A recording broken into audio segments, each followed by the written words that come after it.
Hello, and welcome back to Post Traumatic Revelations. I am your host, Afrah Caraballo, and in today's episode, we are looking at trauma anniversaries. A trauma anniversary is exactly what it sounds like, the anniversary of a traumatic event. And a traumatic event is any event that overwhelms your ability to cope, your ability to manage or process what's happening in front of you, what's happening to you. A traumatic event is a horrible, disgusting surprise that you could not have imagined, you could not have planned for. It is just the worst curveball, absolute surprise. Couldn't see it coming. And it takes away your sense of self, your sense of wholeness, your sense of safety. It takes away your sense of who you are, and it makes you question, what is my place and space in the world now? Trauma changes us. It changes who we are and how we see ourselves. It changes how we see the world and how we interact with the world. And these changes happen, but they don't have to diminish who we are. We don't have to shrink and become victims at the mercy of our trauma. But the post traumatic revelation here is that there are ways to grow and gain self control, and noticing and paying attention to trauma anniversaries is a way of doing that. So, trauma is always about loss of control over yourself and your environment.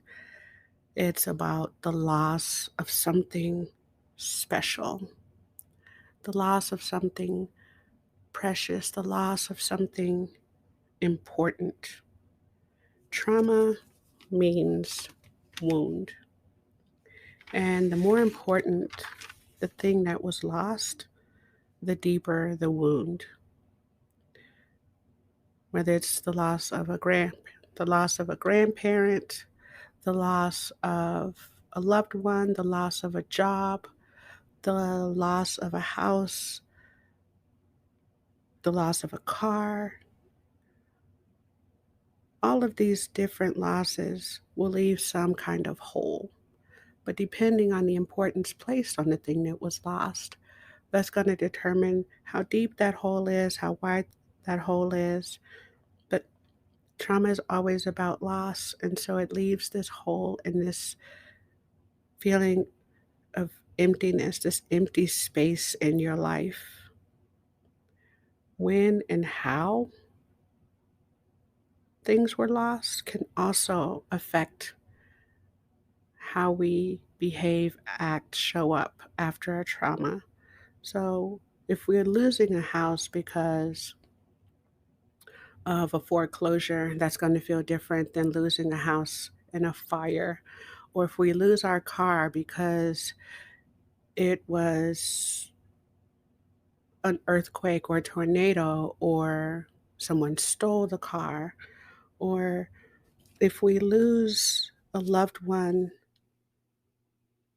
because of natural causes, old age, versus losing a family member to suicide or to war or to the virus.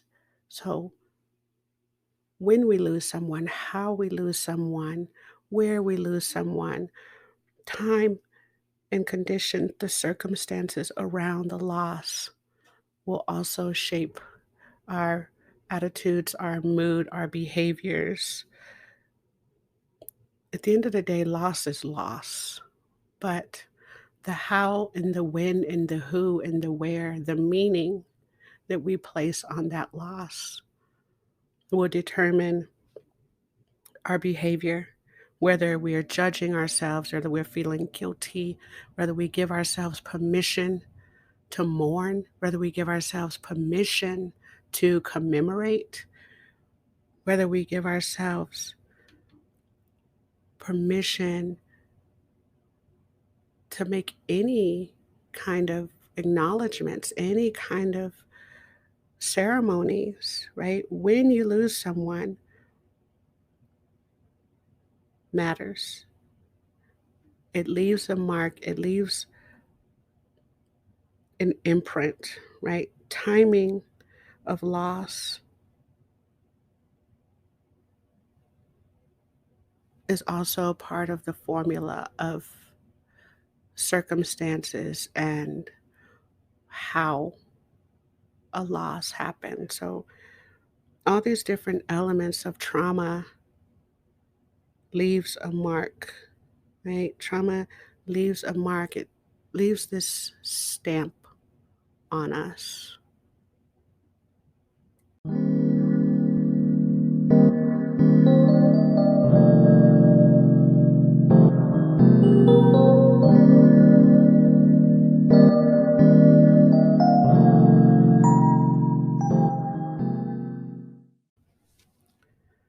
The more important and the more traumatic the loss, the deeper the wound and the deeper the impression, like a tattoo or a branding iron. Traumas leave their mark on us. And while we cannot always see the mark, the body knows. Our bodies have this uncanny ability to sound an alarm around the same time every year, sounding the alarm of our trauma anniversaries. Bessel van der Kolk is a teacher, an author, a psychiatrist, all around amazing person. I consider him the godfather of trauma and recovery. But he wrote this book in 2013 called The Body Keeps the Score. And it is an amazing source of information if you're interested in just really reading and understanding all the different ways that our bodies hold our trauma history, our information. Um, and I don't want to go into my soapbox, but I digress. All right, so trauma anniversaries. Even if you can't consciously remember the exact date of your traumatic event, your body remembers. And approximately 2 weeks before the anniversary, you can start feeling emotionally and psychologically off. There can be this just uneasiness, this irritability, this crankiness, this sadness, this overreaction time of like anger outburst, and maybe just this numbing out and this withdrawing. I've had many clients tell me that everything was going just fine. Everything was perfect. They were finally feeling stable and in control of their life. They were able to communicate. They were getting along with coworkers and getting along with their spouses, and life was finally back on track. And then suddenly, all of a sudden, out of nowhere, they're feeling like they're exactly where they started. They're feeling like they've completely forgotten their coping skills. They're reacting without thinking. They're saying that it's like someone just kind of yanked the rug out from under them and they don't really understand what happened. And when I hear these stories of just unexplained extremes in mood and behavior, I usually ask, hey, any chance you're around your trauma anniversary? Is there any chance that this is around that time of year that your mom passed away or that your daughter passed away? Or is this around the time of the accident? Or is this around the time of that deployment?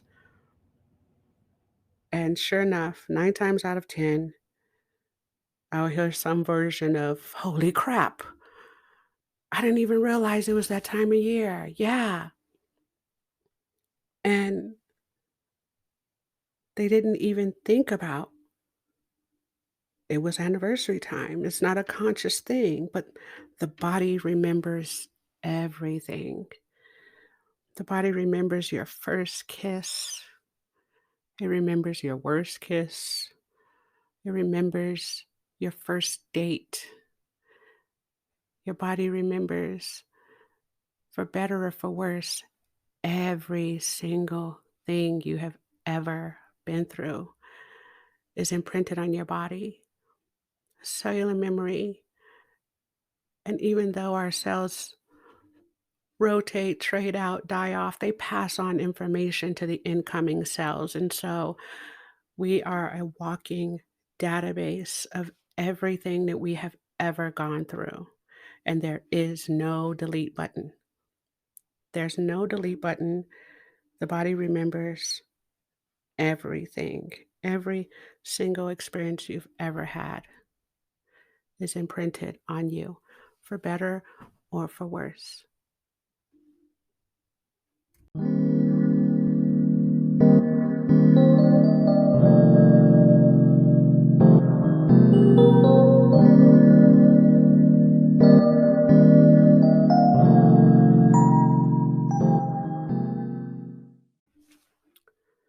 So, the idea behind this episode is to consciously acknowledge your trauma anniversaries.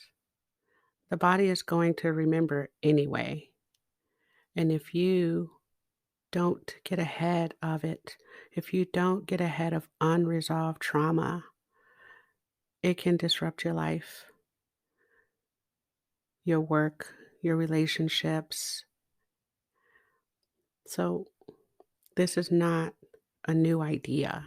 Like the idea of commemorating loss is as old as humankind. Think about it. We have the 4th of July, we have 9/11, which has become Patriots Day. We have Halloween, which was born out of the call to commemorate fallen saints.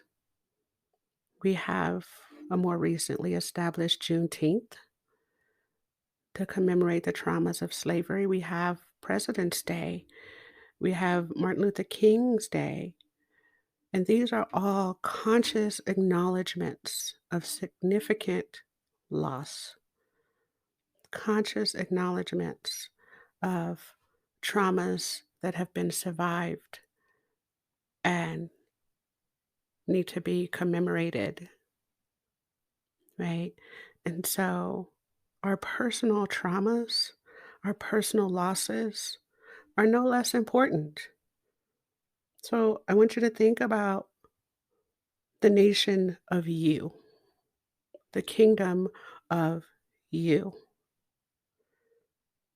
And surely you deserve a minute, an hour, a day of conscious acknowledgement of what you have lost.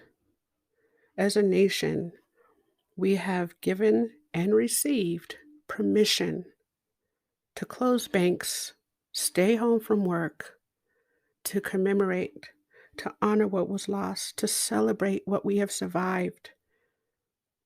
And so, while as a nation we have come up with these different forms of respect and commemoration and acknowledgement to honor various losses, I want to invite you to give yourself permission to consciously honor what was lost in your life. I invite you to actively engage in some kind of conscious anniversary commemoration for your traumatic losses. And it doesn't have to be extravagant, it can be personal and as simple as taking a long bath and having a glass of wine or having tea and just remembering and consciously reclaiming your mind, your body, your spirit. So it doesn't have to be this big announcement, this big extravagant to do, but something, something that's intentional. Ideally, about a month or so before your trauma anniversary, start planning a commemorative activity. Maybe it's dinner, maybe it's lunch, maybe it's a camping trip, maybe it's a long drive, or maybe it's a fundraiser in the honor of someone who was lost, or maybe you meet with people who are also affected by the trauma, or I know several veterans who will just plan motorcycle drives to just drive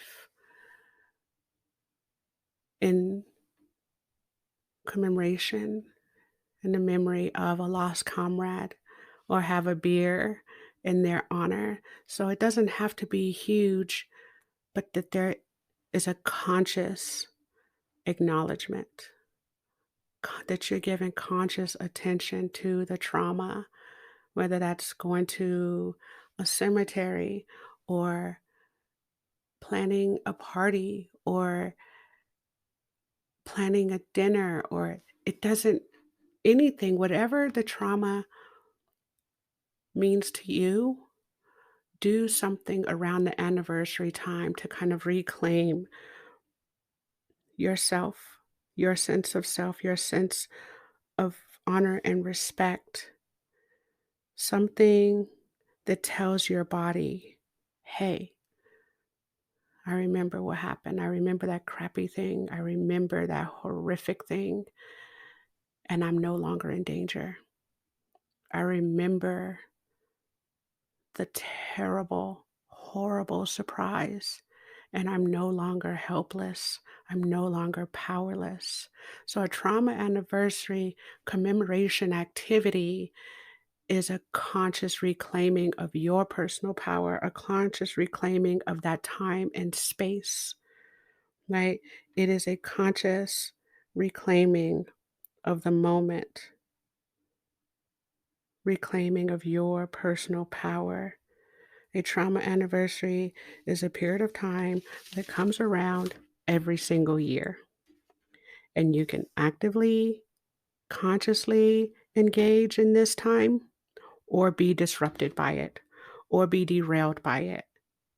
Trauma anniversaries don't have to sneak up on you and sabotage your progress, disrupt your life, disrupt your work and your relationships, but it does require your conscious permission. It requires your attention and your permission to turn post traumatic stress disorder into post traumatic stress order. It requires your attention and your permission to turn anxiety and depression disorder into anxiety and depression order, that you consciously take control of your mind and your body in this time and space, reclaiming it, remembering, commemorating what was lost, honoring what was lost, and celebrating that you've survived and that you are turning crap into fertilizer and growing something new. So I want to invite you to take note of your trauma anniversaries. Write them out, list them, and then set a reminder about 3 or 4 weeks beforehand and start planning something to do to get ahead of the body's alarm system. You don't need to know the exact date. There's usually some kind of window of time. The body will start getting irritable and agitated. There's usually some kind of window of time. And as you give yourself permission to do this remembering, you might even start noticing some patterns of behavior that you do certain things or get antsy or just do these unexplained weird things around the same time of year. And that could be an indication of your anniversary time frame. And so paying attention to that, certain times of year are just not as comfortable, right? And it's not about changing what happened to you. It's about consciously taking control of your body in the present so that it's not subconsciously dragged back to the past. Sometimes we can find ourselves doing and saying things that have no place, make no sense, except in the context of our trauma or our trauma anniversary. I have many clients who become extremely restless around the same time of year, needing to move, needing to relocate, needing to change their job, want to spend huge amounts of money, feeling extra irritated or agitated with their partners and forcing fights and breakups. But these extreme behaviors that can cause serious damage over about a 6-week period, right? There's like about 2 weeks before the trauma anniversary, this irritable agitation, and then explosion around the trauma anniversary, and then the decline, right? Of holy crap, what just happened? It happens for about 2 weeks after, and then they're back to their new normal of, I'm not sure where that happened, where that came from. And so the idea of getting ahead of a trauma anniversary is we don't have to go through the chaotic dysregulation of the body's trauma response, that we are consciously proactive, in control, knowing this is around the time this trauma happened. This is what I'm going to do to reclaim my power. And you've just saved hundreds, maybe thousands of dollars. You've just saved the relationship. You've just saved your job. You've just saved the money that you would have used moving to yet another place every year. And so consciously commemorating trauma anniversaries can save time, can save money, can save relationships. And it brings with it this sense of self control and peace of mind. So consciously look, an intentional acknowledgement, acknowledging your trauma anniversaries. It can add this level of self control and this level of peace along your healing journey. Thank you again for your time, attention, and permission. I wish you love, hope, and healing. And until next time, be well.